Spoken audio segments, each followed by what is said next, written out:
Bismillahir Rahmanir Rahim. Alhamdulillah wa sallallahu wa sallama ala sayyidina Rasulillah wa ala alihi wa sahbihi wa man walah, amma ba'd. Tukiendelea kuelezea umuhimu wa tabia, katika tabia muhimu sana ya mtu atakiwa ajipambe nayo ni tabia ya birrul walidaini, kuwatendea zema wazazi wawili. Zema yani ni mambo mazuri, mambo mema, mambo matukufu, mambo yanayopendeza, mambo yanayofurahisha, tuwafanyie wazazi wetu. Na hii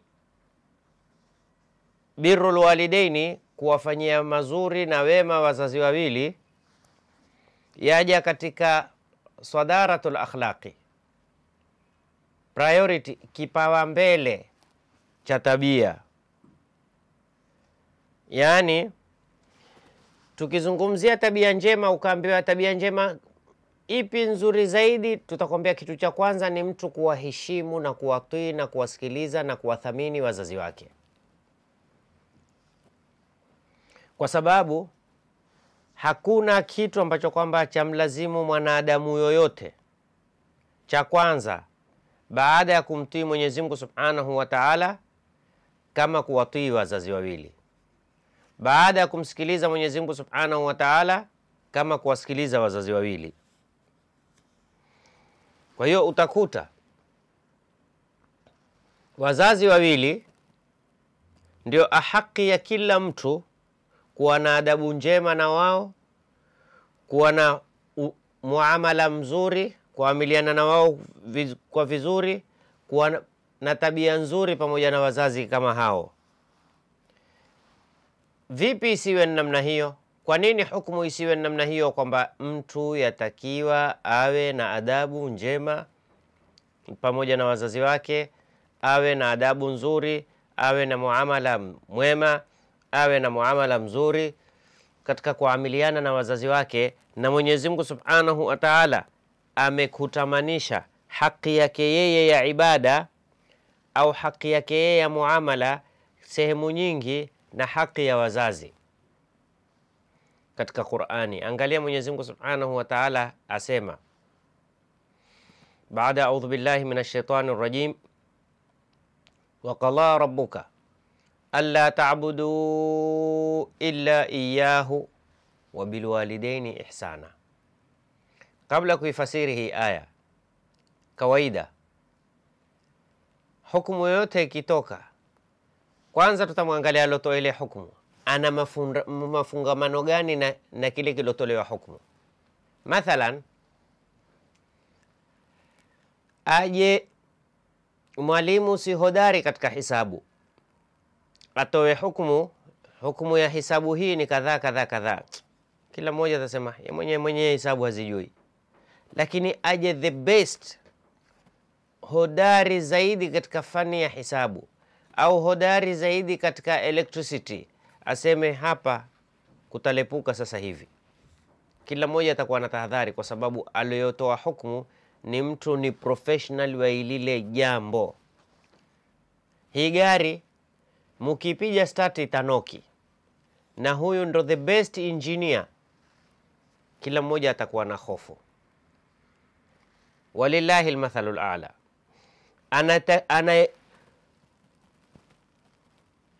Toa hukumu ya kuwatii wazazi ni aloniumba mimi na ndiye alomuumba mzazi. Ndiye anayejua maslahi yangu mimi na maslahi ya mzazi. Asema qadha, asha hukumu, na la muaqiba li hukmihi, hakuna weza kuibadilisha wala kuigeuza wala kuivunja hukumu yake. Alla ta'budu, kwamba wewe usimwabudu illa iyahu, isipokuwa yeye peke yake. Haifai kumwabudu ila yeye Mwenyezi Mungu Subhanahu wa Ta'ala. Lakini ujue watakiwa pamoja na kumwabudu Mwenyezi Mungu, wabil walidaini ihsana, wazazi wawili uwafanyie muamala mzuri, uwatendee yaliokuwa mema, uwafanyie yanayostahiki, uwafanyie wanaoyapenda, uwafanyie wanaohitaji. Wabil walidaini ihsana. Hakutosha Mwenyezi Mungu katika sura aya moja tu kama hini, bal akatuambia katika aya nyingine, qul ta'alu, waambie Muhammad njooni, atlu ma harrama rabbukum alaykum, niwasomee yale mambo ambayo kwamba Mwenyezi Mungu Subhanahu wa Ta'ala amewaharamishieni nyinyi. Ndoni niwaeleze ni mambo gani Mwenyezi Mungu ameyaharamisha kwenu nyinyi? Hatuambie ya Rasulullah, tuambie wewe mtume wa Mwenyezi Mungu ni mambo gani? Asema alla tushriku bihi shay'an. Mungu ameharamisha, hakuna nafasi, hakuna ruhusa, haifai, ni makosa, ni haramu, ni vibaya kumshirikisha Mwenyezi Mungu na jambo lolote. Kumshirikisha yani katika ibada, katika sifa, katika matendo. Na hii ndo maana kumshirikisha. Kuna kumshirikisha Mwenyezi Mungu Subhanahu wa Ta'ala katika jambo ambalo kwamba haifai ila ni kuombwa yeye. Na hapa watu wengine hukosa kufahamu kuna kumuomba Mwenyezi Mungu na kuna kumuomba Mwenyezi Mungu kama Mwenyezi Mungu, yani Mwenyezi Mungu, ya Rabbi mimi nakuomba kadhaa, ya Rabbi mimi nakuomba kadhaa. Hii haina tofauti. Lakini ya Rabbi kwa usiku mtukufu kama huu, ya Rabbi bisalati alqaima, ya Rabbi nakuomba kwa hii swala tunaoiswali, ya Rabbi kwa haya mema niliyoyafanya, kwa haya mazuri niliyoyatenda, kwa haya nakuomba ya Rabbi. Ile yaitwa ni kuomba kupitia, ndio hiyo tawassul. Sasa kuna wengine wakwambia kuomba kupitia amali njema haina tatizo. Tatizo liko ni kuomba kupitia maiti. Lugha mzuri sana. Lakini suala, je, mimi naomba kwa umaiti wake au kwa mema yake? Kwanza lazima tukubaliane kitu kimoja. Mema hayafi. Anayekufa ni alofanya mema, lakini mema hayafi. Kwa sababu ya Rabbi mimi nakuomba, manake wao wasema yafaa kuomba kupitia kwa mtume akiwa hai, lakini haifai kuomba kupitia kwa mtume akiwa amekufa. Utume wafa? Suala, ule utume, an-nubuwa, ar-risala, je wafa? Pale ninapotawasal kupitia kwa mtume akiwa hai, nimetawasal kama yeye Muhammad au kama yeye Nabiyullah Muhammad, Rasulullah Muhammad? Pale ninapotawasal kupitia kwa Imam Shafi uko hai, nimetawasal kwa yeye kwamba ni mwanadamu, ana kichwa, ana moyo, ana mikono, au kwa mazuri na mema na wema na uzuri wake yeye? Wema haufi. Sasa mimi sijatawasal na ule umaiti wake kwamba ya Rabbi kwa huyu kwa yeye maiti, ya Rabbi kwa wema wa huyu mja wako mwema, yamekufa, lakini mimi natawasali ule wema wake. Wema haufi. Sasa hii huwezi kuita shirki. So mimi sijamuomba huyu maiti, mimi nimeomba kupitia wema wa huyu maiti. Kuna tofauti kuomba kupitia maiti na kuomba kupitia wema wa maiti. Ya Rabbi mimi nakuomba kwa baraka ya Imam Nawawi, kwa baraka ya Imam Shafi'i. Sijaomba kupitia Imam Shafi'i baraka yake, yani ule wema wake, kwa wema wa Imam Shafi'i, kwa mapenzi yako juu ya huyu mja wako. Mimi naomba kwa mapenzi, si yeye. Sasa ndio wasema alla tushriku, msimshirikisha, haifai kumshirikisha bihi shay'a, kumshirikisha na yeye Mwenyezi Mungu katika jambo ambalo kwamba astahiki ni yeye Mwenyezi Mungu peke yake, na jambo lolote. Bas wabil walidaini ihsana kadhalika. Kama haifai kumshirikisha, mjue ni lazima kuwatendea zema wazazi wawili, kuwafanyia mazuri.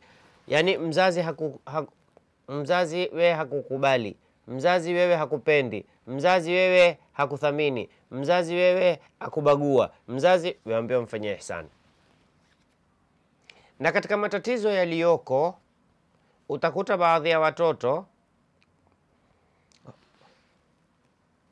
aina mbili. Mmoja hulalamika kwamba mama ni haoni wa kumtuma saa zote ila ni mimi tu. Wale wengine kama mimi sina kazi na mimi nina kazi kama wengine. Ile alikuwa ataka ashukuru, alhamdulillah, neema Mwenyezi Mungu amejalia mzazi wangu hapendi kutuma mtu ila mimi, hafurahi kumtuma mtu ila mimi. Mwingine, mimi mzazi hanitumi, mimi mzazi hanambii kitu chochote, mimi mzazi hanishirikishi. Pengine angekushirikisha ungefanya sivyo. Pengine angekushirikisha usingetekeleza itakiwavyo. Kwa hiyo hatufai kulalamika. Sisi yani si haramu kulalamika kama hilo. Mimi mzazi hanitumi, natamani na mimi anitume. Si haramu. Lakini muombe Mwenyezi Mungu, ya Rabbi, naomba iwe huku kutonituma si kwa ajili ya kuomenikasirikia. Au muulize, mwambie nimekukosea jambo lolote, nimekuudhi kwa chochote. Kama nimekukosea, naomba msamaha. Kama sijakukosea, ndio nilitakalo. Wabilwalidaini ihsana. Mwenyezi Mungu hakutosheka kwenye aya hiyo tu kuona umuhimu wa hili jambo la watoto kukaa na wazazi. Cha ajabu kilioko ndani ya Qur'ani ni hichi. Hakuna aya katika Qur'ani imemwambia mzazi mfanyie mtoto wako kadhaa kadhaa. Kwa nini? Hatujaona aya yazungumza we mzazi kaa na mtoto wako vizuri, mlee mtoto wako vizuri, mpende mtoto wako, kwa sababu hichi ni kitu tabia. Ni kitabia kwamba mzazi atamthamini mtoto, mzazi atampenda mtoto, mzazi atamjali mtoto, ni kitabia. Sharia hayamrishi kitu ambacho kwamba tayari tabia mwanadamu akifanya bila wasiwasi. Lakini Mwenyezi Mungu Subhanahu wa Ta'ala alipojua kwamba sisi tutakapokuwa tumekuwa ni wakubwa, tuna majukumu, tuna wake, tuna watoto, tutawasahau wazazi. Kama angalia Mwenyezi Mungu Subhanahu wa Ta'ala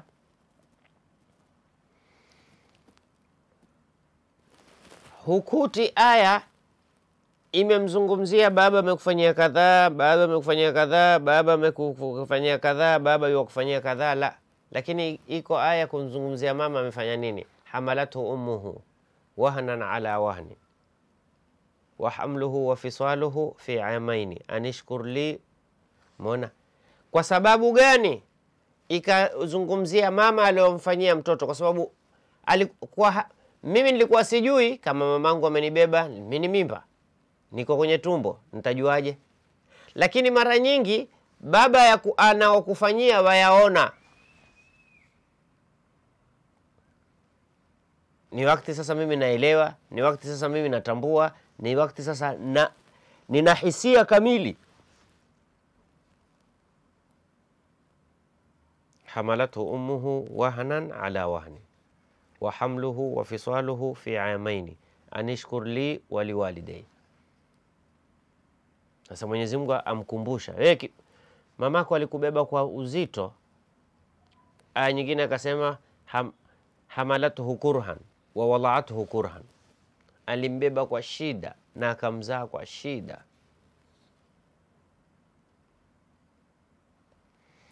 Aya nyingine Mwenyezi Mungu Subhanahu wa Ta'ala atuambia wa'budullaha, muabuduni Mwenyezi Mungu.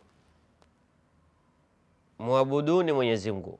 Kumwabudu kwa maana tumtii, tufuate maamrisho yake, tufuate makatazo yake. Wala tushriku bihi shay'a, msimshirikishe Mwenyezi Mungu na jambo lolote. Wa bil walidaini ihsana, na wazazi wawili tuwatende wema. Aya nyingine Mwenyezi Mungu Subhanahu wa Ta'ala atuambiaje? Anishkur li wa liwalidayka, nilitakalo munishukuru mimi na muwashukuru wazazi wenu. Angekufinika mto mzazi, angekunwa tembe ukafili ya mbali tumboni, ilayya almasir, elewani. Asonishukuru atarudi kwangu mimi, asoshukuru wazazi wake atarudi kwangu mimi. Mimi nimewaamrisha kuwashukuru wazazi wenu. Na ndio kaona Al-Imam Al-Bukhari ameweka mlango katika kitabu chake Al-Adab Al-Mufrad, milango mengi sana amezungumzia tofauti tofauti, babu fi birri alwalidain, kuelezea masala yanayofungamana na birrul walidain. Na hapa utapata kwa nini masala ya kuhusu birrul walidain ni kama kwamba wazazi wawili wana haki kubwa sana kwa watoto wao. Wawe na heshima na wao, waamiliane na wao kwa vizuri, wawe na tabia njema. Ni kama kwamba tuambiwa unayesoma adabu za sharia, adabu za Kiislamu, Uislamu ambao kwamba sharia zake ni tukufu, sharia zake ni kubwa, sharia zake ni njema. Elewa kuwa anayekuwa na haki zaidi katika watu, hizi adabu utakazosomeshwa wewe, hizi heshima, huu muamala mwema ambao kwamba wewe utasomeshwa, haki ambao kwamba wakuweza kutumika hizi adabu njema, adabu nzuri, adabu muhimu, ni uzitumie kwa kuzitumia kupitia wazee wako. Haipendezi tukusomeshe tukwambie bwana yatakiwa uwe na ulaini, upole,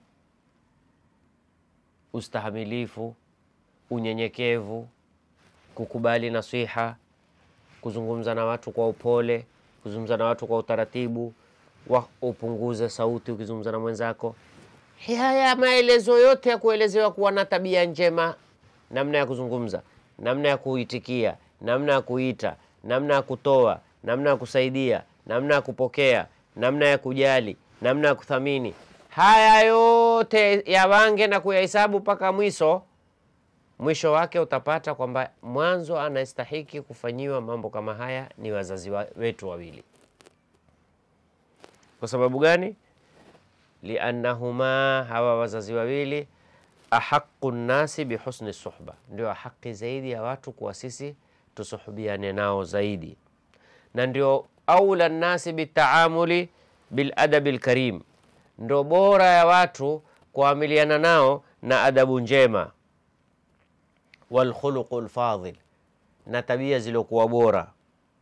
Na Muislamu siku zote atakiwa kwake yeye aamiliane na waja wa Mwenyezi Mungu wote kwa adabu njema.